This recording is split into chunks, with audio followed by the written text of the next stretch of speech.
আব্দুল্লাহ ইবনে মাসউদ রাদিয়াল্লাহু তাআলা আনহু বলছেন, আমাদেরকে মুহাম্মদ সাল্লাল্লাহু আলাইহি ওয়াসাল্লাম বললেন, একজন মহিলা আর একজন মহিলার গায়ে হাত দিবে না জরুরি প্রয়োজন ছাড়া।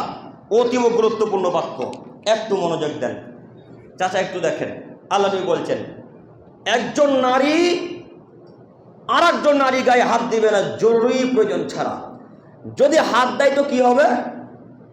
ওই নারী তার স্বামীকে গিয়ে রাত্রে বলবে, হ্যাঁ গো আব্দুল্লাহ রাব্বা, রহিমার গায়ে এত নরম, রহিমার জানটা এরকম মোটা, রহিমার গাটা এরকম।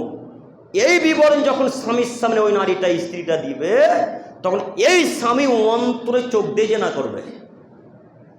আমি কথা বুঝাতে পারিনি, অন্তরে চোখে জেনা করবে। হাদিস বুখারী মিশকাতে। তাই আল্লাহ নবী বললেন, একজন নারী আর একজন নারীর গায়ে হাত দিবে না। হাত দিলেই স্বামী শুনে বিবরণ করবে, তখন স্বামী অন্তর চোখ দিয়ে এইভাবে ভাবে, অমুক ভাবে তমুক ভাবে। এই জন্য আল্লাহ নবী নিষেধ করলেন। এইখানে একটা আমি বাক্য বলতে চাচ্ছি, সেটা হচ্ছে যে একটা নারী যদি আর একটা নারীর গায়ে স্পর্শ করতে না পারে, হাত দিতে না পারে, তাহলে বিবাহের অনুষ্ঠানে আপনার ভাবি আর আপনার দেওর, আপনার স্ত্রী আর আপনার ভাই কিভাবে একসাথে ডান্স করতে পারে? কথা বুঝেননি না? কিভাবে একসাথে নাচতে পারে? শুধু কি তাই, যদি একজন নারী আর একজন নারীর গায়ে হাত না লাগাতে পারে, তাহলে বিবাহের অনুষ্ঠানের আগের দিন ওই থুবরা যাকে বলে, বুঝেন থুবরা কি বুঝেন আপনারা? আমরা তো রার হয়ে থাকি, ওইদিকে বেশি প্রচলন। আপনারা বুঝেন থুবরা?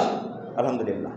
এই থুবরার সময় সন্ধ্যা বৈকালের দিকে ওই ছেলেটাকে যত গ্রামের ভাবি আছে সবাই এসে হলুদ মাখাবে, মাখায় এলাকাতে।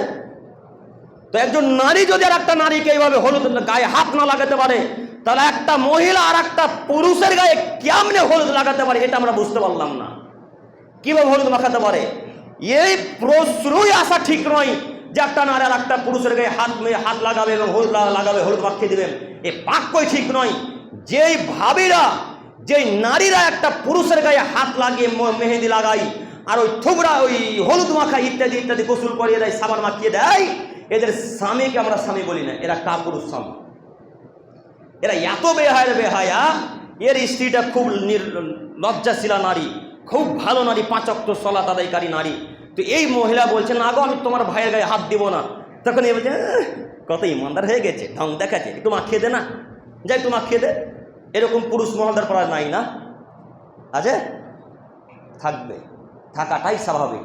বারবার বলছে, কত ঢং দেখাচ্ছে, কত ইমানদার হয়ে গেছে, যা একটু মাখিয়ে দে। মাখিয়ে দিলে কি হবে? এই দেখেন, তখন এই মহিলাটা বাধ্য হয়ে একটা পরপুরুষের গায়ে হাত দিল, তখন জেনার সম্পর্ক চালু হলো।